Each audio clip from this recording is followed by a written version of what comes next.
Welcome back. November 2nd is Election Day, and there are some big races in New Jersey. We talked about those races with one of our favorite political experts, Dr. Ben Dworkin, director of the Rowan Institute for Public Policy and Citizenship.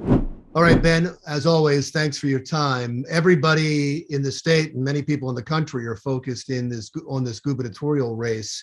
How do you see it playing out now with 2 weeks out?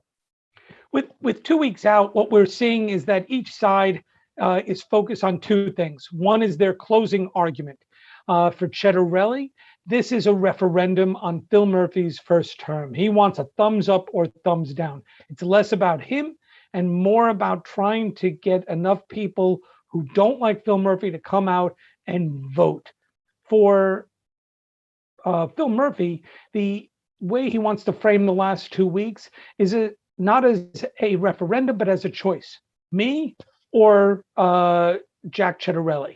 And he's trying to raise the distinctions and the contrast between the two of them and their respective parties. You know, we have a significant Democratic voter advantage in New Jersey. The more than 1 million more registered Democrats than registered Republicans in the state.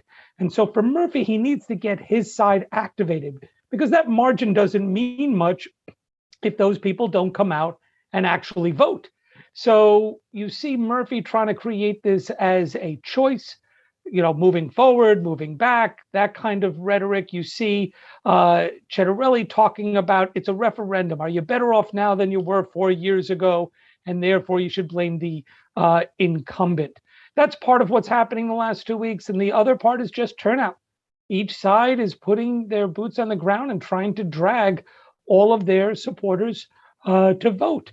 We have typically in the last few gubernatorial elections had around 38, 39% turnout of all registered voters. The higher that number goes, the better it is for Murphy. Now, I was listening to Karl Rove, who I know is biased and he's pro-Republican, has been a Republican all his life. But he said something interesting because he does know how to read elections and campaigns. And he said what we should be paying attention to in both Virginia and New Jersey is the early turnout, the early voting. And the early voting in both places has been running under what it has in the past. And if it keeps running under, he believes, and again, it's Karl Rove, he believes that's bad news for the Democrats. Yeah, I mean, I think I would agree that lower turnout helps the Republicans, higher turnout will help the Democrats. And that's why the Democrats are bringing in all these big guns. You have Barack Obama and Senator Amy Klobuchar, Dr. Jill Biden, the First Lady. Lots of people are coming in to try and raise the energy level, to try and help make the case and to get the Democratic numbers actually to vote. The early vote in New Jersey is a little bit different than Virginia because this is the first year New Jersey is going to have early voting, where you can go in person to a number of different locations in your county where you're registered and cast a ballot in person prior to Election Day, November 2nd. That's going to start on October 23rd. Now, we've had no real experience with in-person. You mean, I want to interrupt you for a second. Yeah, I'm sorry. You mean early in-person voting. With that early voting. That's what I'm saying, is early in-person voting. Right. Previously, you wanted to vote early, you had to vote by mail. There were ways of, you know, getting your ballot and submitting it prior to Election Day.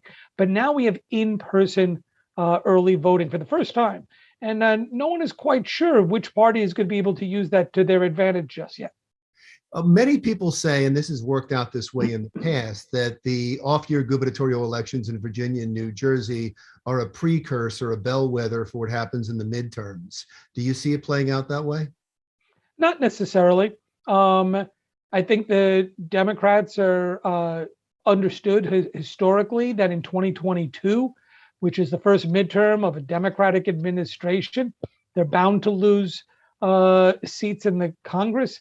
The fact that there's redistricting going on and Republican legislatures are able to probably gerrymander a couple extra seats there will contribute to the fact, I guess not, I won't say the fact, but the presumption that Democrats are going to lose control of the House. So I'm not sure what happens in New Jersey is going to affect the things that we already expect to see come 2022. You could have two Democratic wins in Virginia and in New Jersey. It doesn't mean that the Democrats are going to win the House in 2022. They're more likely to lose it simply because of other trends. Right. I think it's just by how much. Like after Chris Christie won, it was a huge landslide for the Republicans the following year. And I think that's the bellwether, is if they can pull it off, it may be bad, but that's what some people say. You don't believe that. And I want to move on to other things, like some of the elections. The gubernatorial election takes up all the oxygen. Some of the elections that we should be paying attention to that are big elections in New Jersey that are not getting covered as much. Yeah, look, the entire state legislature is up for election, and there are 40 legislative districts. Overwhelmingly, these districts are either safely Republican or safely Democratic. And that means the real fight comes in the primary. So what we're looking at in November are really 3 legislative districts where there's going to be a tremendous amount of money. We're talking hundreds of thousands, and in some cases, millions of dollars spent to just win these seats between all the both campaigns and the independent expenditures that come in on behalf of those campaigns. What we're looking at is 3 districts in particular. District 2, which is centered in Atlantic County around Atlantic City. You have Vince Polistina, who was an assemblyman and is the Republican, and he's trying to take the Senate seat from Chris Brown, Chris Brown has retired, and the Democratic assemblyman, current assemblyman, Vince Mazzeo, is going at it. We're going to see several $1 million spent on this one Atlantic County state Senate seat. You move up the road a bit, and you look in Burlington County, District 8. The incumbent, Dawn Adiego, the Democrat, who used to be a Republican but switched parties a couple of years ago, is running against the current assemblywoman, former sheriff in Burlington County, Jean Stanfield. This race is going to have easily, I think, over $5 million spent on just winning that one seat. The third race that we should be watching is in District 16. In District 16, again, you have an open seat. Longtime state senator Kip Bateman is leaving office. You have Andrew Zwicker, one of the current Democratic assemblymen, running for the state Senate. And you have Mike Pappas, a former congressman, who's now trying to get back into politics by running for the state Senate on the Republican side. Again, these are the most competitive races, and they're the ones that we'll be most interested in seeing how they turn out come election night. Is there any mayoral election or local election that should pique our interest, or are those pretty well, I don't want to say decided, but are they thought to be lopsided? Nothing that's going to get the attention of, I think, the political community right now. I'm sure there are competitive local races. We have 565 towns, and if they have elections today, I'm sure they're competitive. But in terms of having an impact across the state, what we're really looking at are the major legislative races, and of course, the gubernatorial race.